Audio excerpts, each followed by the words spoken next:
Canada എന്ന ഈ മഹാരാജ്യത്തിലെ ചേക്കേറിയവർ നിരവധിയാണ്.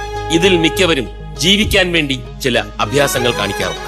എന്നാൽ ചില ലവന്മാർ ജീവിക്കുന്നത് തന്നെ അഭ്യാസങ്ങൾ കാണിക്കാൻ വേണ്ടിയാണ്.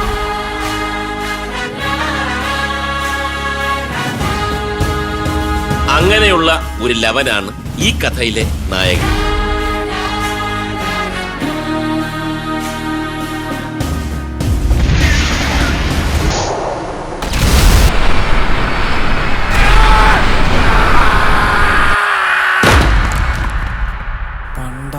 നല്ലൊരു സ്വപ്നവും കണ്ടുവരുമായിരുന്നു.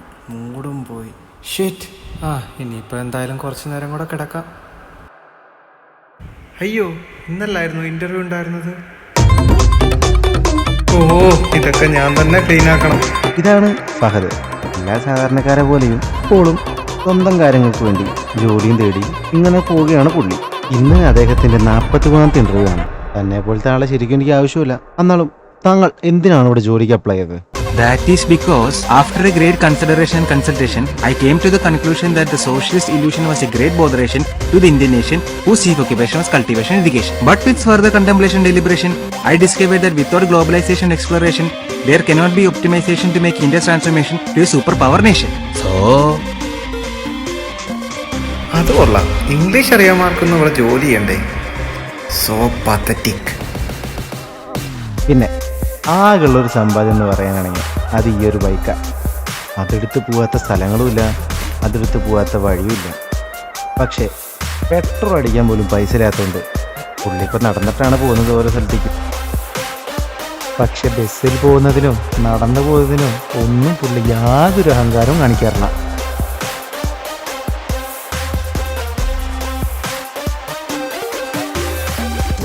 ഇനി അങ്ങോട്ട് ഇതുവരെ കണ്ട ഫഹദിനെ ആയിരിക്കില്ല നിങ്ങൾ കാണാൻ പോകുന്നത്.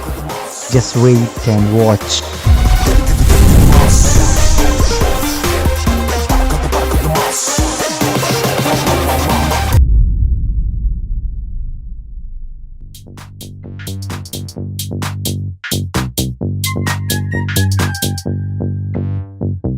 तांबड़ी चामड़ी चमकते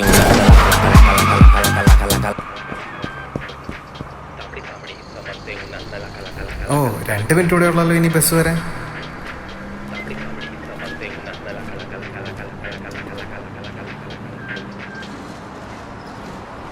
ഷാർട്ടായി.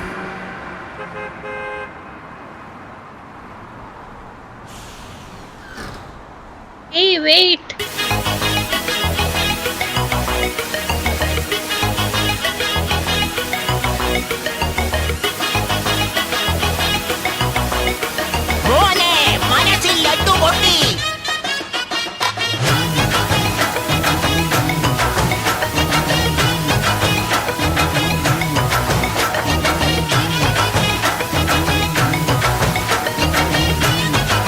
അതെ, എനിക്കിഷ്ടായിട്ടോ.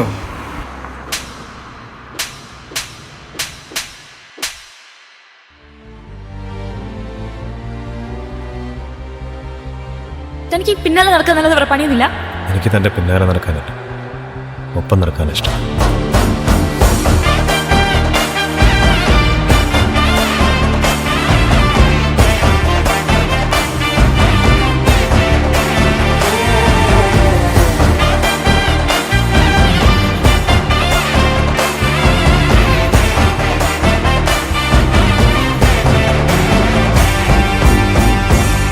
എടാ, നീ ഇതൊന്ന് നോക്കിയേ. നീ ഈ ജോബിന്റെ ഇന്റർവ്യൂ ട്രൈ ചെയ്ത് നോക്ക്. ഇത് ട്രൈ ചെയ്താൽ എന്തായാലും നിനക്ക് കിട്ടും. എന്തായാലും നീ പറഞ്ഞതല്ലേ, ഒന്ന് പോയി നോക്കിയേക്കാം. ഞാൻ നിങ്ങളുടെ റെസ്യൂമേ ഉണ്ടായിരുന്നു. എന്താണ് ഇവിടെ തന്നെ സെലക്ട് ചെയ്തത്? മിസ്റ്റർ ഫഹദ്, ഈ 2 പേരുമാണ് ഈ കമ്പനിയുടെ അടുത്ത പാർട്ട്നേഴ്സ്. റൈറ്റിലിരിക്കുന്നത് ദിവാകരൻ, പിന്നെ ഇത് നമ്മുടെ ഓൾ ഇൻ ഓളാണ് പുള്ളി ജെയിംസ്. സാറേ, എനിക്കങ്ങനെ ഫീൽഡ് വർക്ക് ചെയ്തൊന്നും വലിയ എക്സ്പീരിയൻസ് ഇല്ല.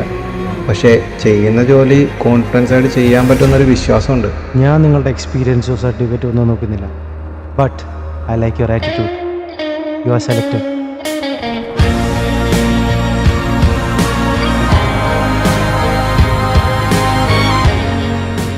ഏതൊരു സാധാരണക്കാരനെ പോലെയും ഏറ്റവും കൂടുതൽ സന്തോഷം തോന്നുന്നൊരു നിമിഷം.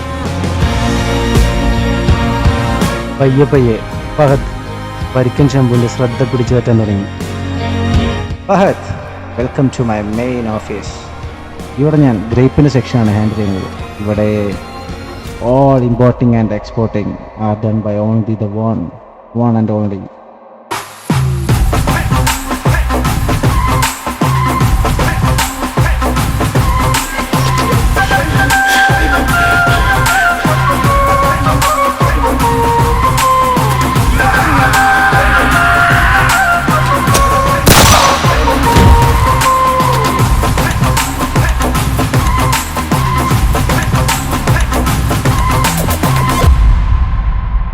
Look mister Fahad, this is Sean Britto. ഇവിടുത്തെ എല്ലാ കാര്യങ്ങളും നോക്കി വരുന്ന പുള്ളിയാണ്. നിങ്ങൾ രണ്ടുപേരും ഒരുമിച്ചാണ് വർക്ക് ചെയ്യേണ്ടത്, അതും എനിക്ക് വേണ്ടി മാത്രം. ഇവിടുത്തെ എന്താവശ്യത്തിന് വേണ്ടിയും ഫീൽ ഫ്രീ ടു ആസ്ക്. ആ കാശങ്ങ് തിരിച്ചിട്ടില്ല. ഏത് കാശ്? നിന്റെ പാസ് കീ ഉപയോഗിച്ചാണ് 70 ലക്ഷം രൂപ ഈ അക്കൗണ്ടിലേക്ക് ട്രാൻസ്ഫർ ചെയ്തിരിക്കുന്നത്. അതും ഓൺലൈനായി അല്ല, മാനുവലായിട്ടാ. നീ എന്നാ പിച്ചുമ്പയൊക്കെ പറയും? നിനക്കറിയില്ല? എടാ, ഒരു ഫാമിലി വന്നിരുന്നു. ஏதோ ஒரு டயர் கம்பெனி டிஸ்ட்ரிபியூட்டர் வெங்கடேஷ். இவங்க அப்பா இறந்து 8 வருஷம் ஆச்சு. ஆனா நேற்று நைட்டு 70 lakhs இவங்க அப்பா அக்கௌண்ட்ல இருந்து வேற அக்கௌண்ட்டுக்கு மணி டிரான்ஸ்ஃபர் ஆன மாதிரி உங்க பேங்க்ல இருந்து மெசேஜ் வந்திருக்கு. It's strange. ஒரு மணி நேரத்துல 10 டிரான்சாக்ஷன். 7 ലക്ഷമാ 70 ലക്ഷം. ஆமா மேடம், அதை பார்த்து தான் பேங்க்கு கிளம்பி வந்தோம். ആ കംപ്ലൈന്റ് ഞാൻ അന്നേ സെക്ഷനിലേക്ക് ഫോർവേഡ് ചെയ്തിരുന്നു. പിന്നെ കോപ്പി വെച്ച് സിസ്റ്റത്തിൽ നോക്കിയപ്പോഴാണ് നിന്റെ പാസ് കീ ഉപയോഗിച്ചിട്ടാണ് ആ ഫണ്ട് മൊത്തം ട്രാൻസ്ഫർ ചെയ്തിട്ടില്ലെന്ന് ഞാൻ കണ്ടത്. പക്ഷെ ആ ഫാമിലി പിന്നെ വന്നേ ഇല്ല.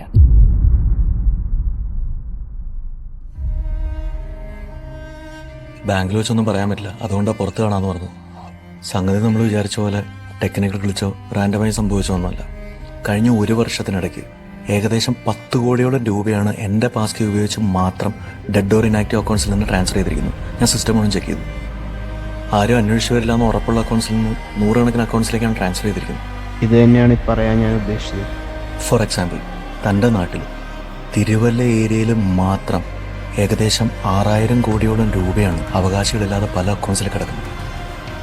അപ്പോൾ ഇങ്ങനത്തെ അക്കൗണ്ട്സ് ടാർഗറ്റ് ചെയ്ത് ഒരാളോ അല്ലെങ്കിൽ ഒരു സിൻഡിക്കേറ്റോ ഇറങ്ങി തിരിച്ചാലോ അവർ ഹാക്ക് ചെയ്താൽ ഇത്തരത്തിൽ ഇനാക്റ്റീവായ പണമുള്ള അക്കൗണ്ട് ഡീറ്റെയിൽസ് ചോർത്തി കൊടുക്കാൻ ബാങ്കിൽ തന്നെ അവർക്കൊരു ഇൻസൈഡ് ഹെൽപ്പ് ഉണ്ടെങ്കിലോ?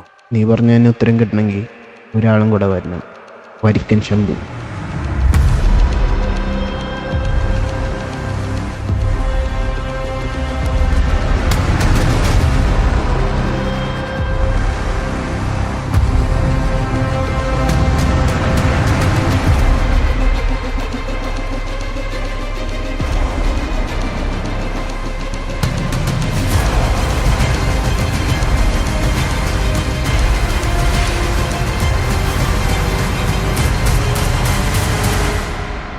നിങ്ങൾക്ക് എന്തോ എന്നോട് പറയണ്ടെന്ന് പറഞ്ഞല്ലോ, എന്താ അത്?